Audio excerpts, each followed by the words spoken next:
Okay, so by the end of this video, you will be able to change the mood of yourself and those around you.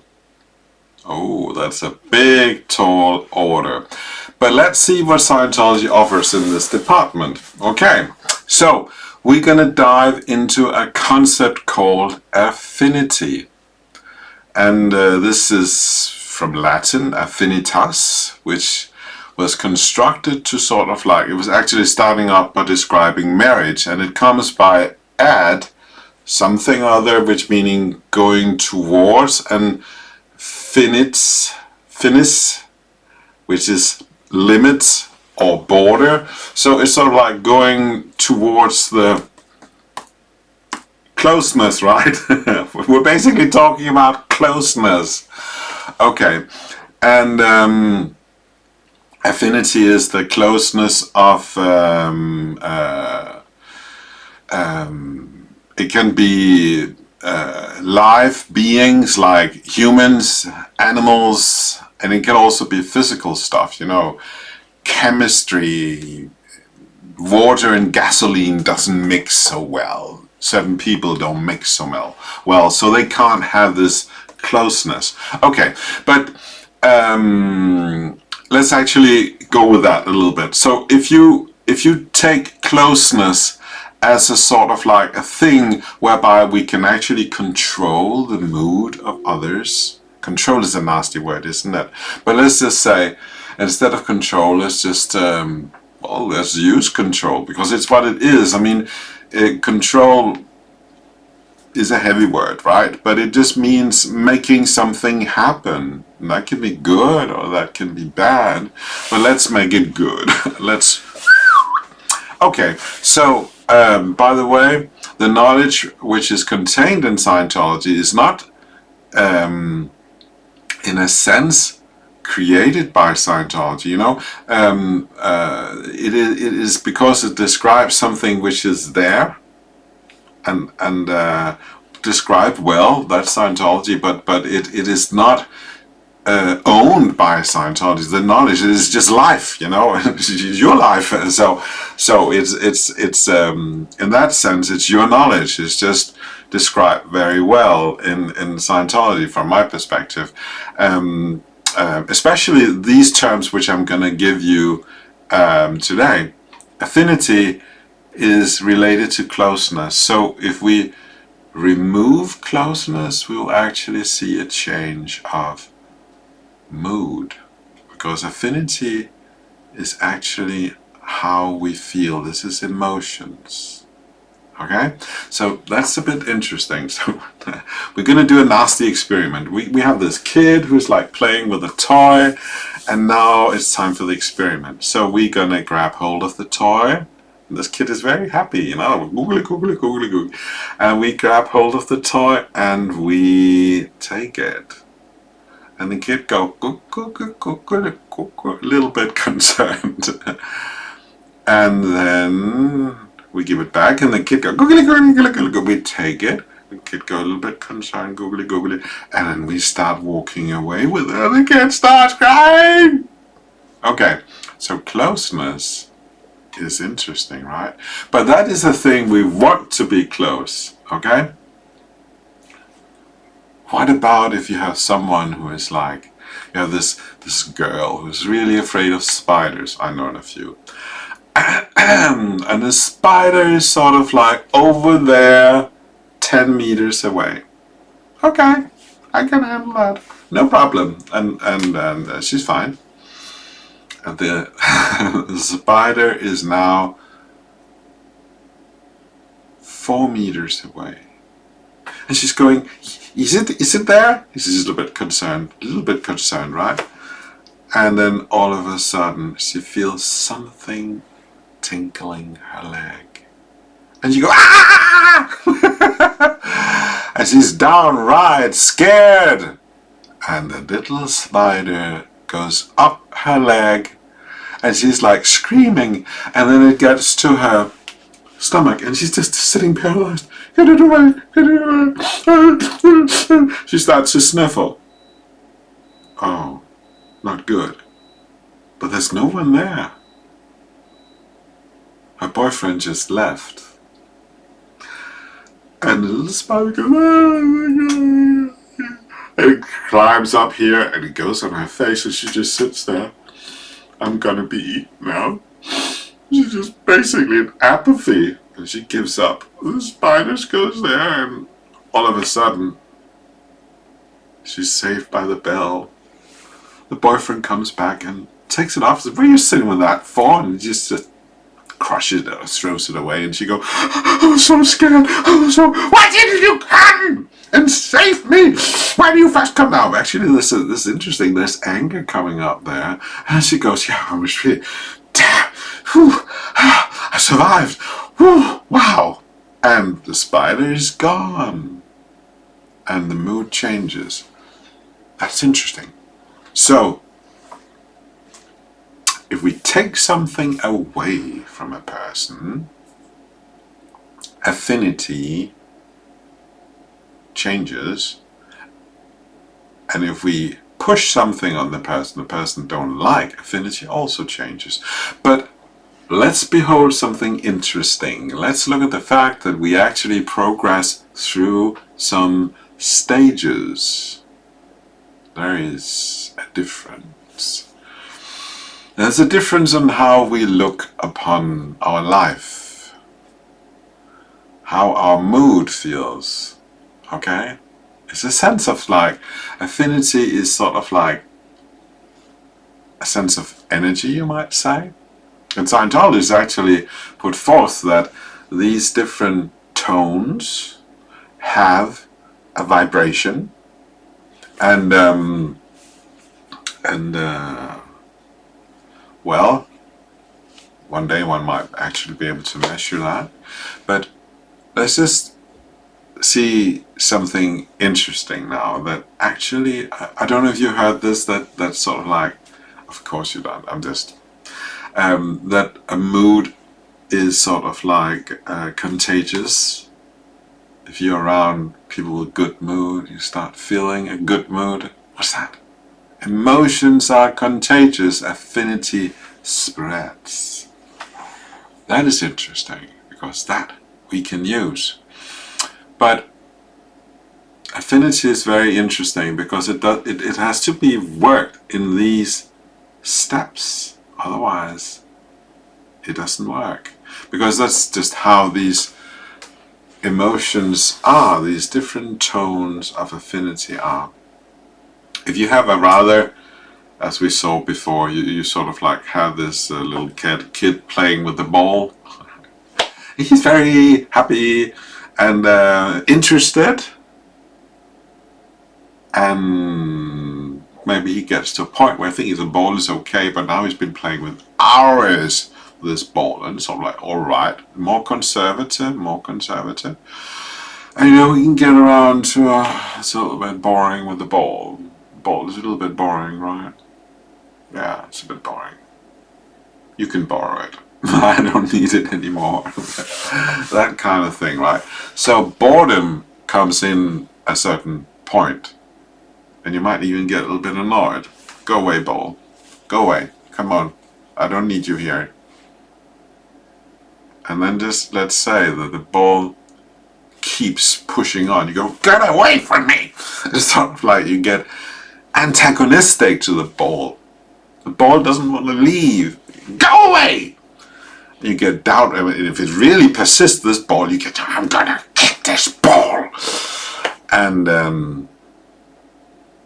you might get a bit sneaky because it doesn't work. If this ball just come back, you might go, oh, I have a scissor in here. I'm gonna take a scissor. And when it gets close the next time, I'm gonna puncture it. So when the ball comes close, you go, but you miss.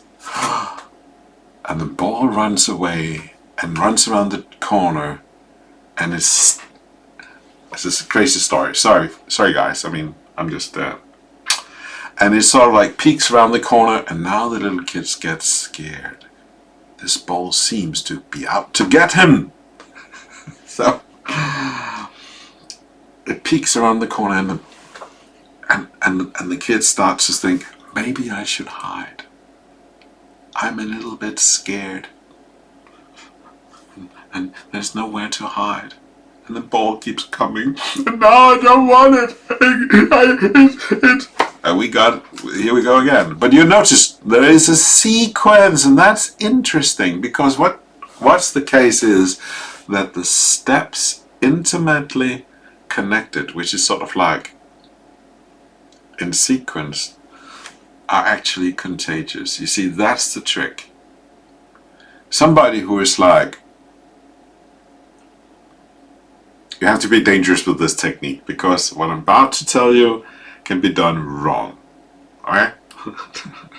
We're going to try to make a really angry person in better mood. And if we noticed with the kid, the steps of the mood, what was the kid before he got really angry with the ball? He was like bored with the ball, right? Okay. He wasn't trying to stab the ball. He was bored. It was just like, don't care. So somebody's really upset. He comes in and, my lunch is ruined, and it's just horrible, and it's irritating, and people, and you go and you say, okay, boredom, let's try to change his mood. So you go, yeah, that's right.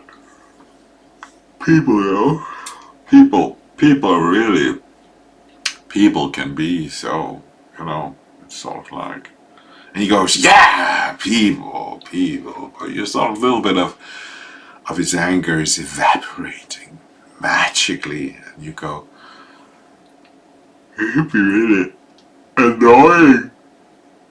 I get it. People can be sort of like, so exhausting. It's just sort of like, you get so tired, of people, and he goes, yeah, it gets to you, and you're really sort of like bored together now. Affinity. Okay, and you go, okay, let's think. So, what was this little kid before he was bored? He was sort of like content. It's alright, the ball is there, but who gives really a shit? So he goes, yeah, but what would we do if there were no people around? We also that'll be a little bit troublesome also. I guess you just have to put up with them and then take the good or the bad, that kind of attitude. And this other guy goes, he's still bored. Sometimes, I really, and you go, yeah, but you have to think about it. You can also get to a point where you're just lonesome, and it's not good either. So you have to sort of like something in between. And I guess it's sort of like, and he goes, yeah, I guess so. But it's also good people around. It's just that this lunch today, it was totally overcooked, and but but sometimes the lunch is good, right? You say. And he goes, yeah, that's right. Sometimes the lunch is good. That's right. Both are nodding. We have achieved a certain conservatism. The mood has spread. Now, is this fake? Is this fake? Is mood? Is this thing that I'm doing right here? I'm sort of like acting or not? I'm actually just feeling what those people I'm sort of like creating here are feeling, and that's all. And the acting is, you could say it's natural. It's just, if you feel something, you are it, right? It's not really fake. A good actor is not putting on a performance like, okay, so if I lift my eyebrow over here and look like this, I look angry, right? It's not like that. You just feel angry, and then you're angry. That's all. It's very simple.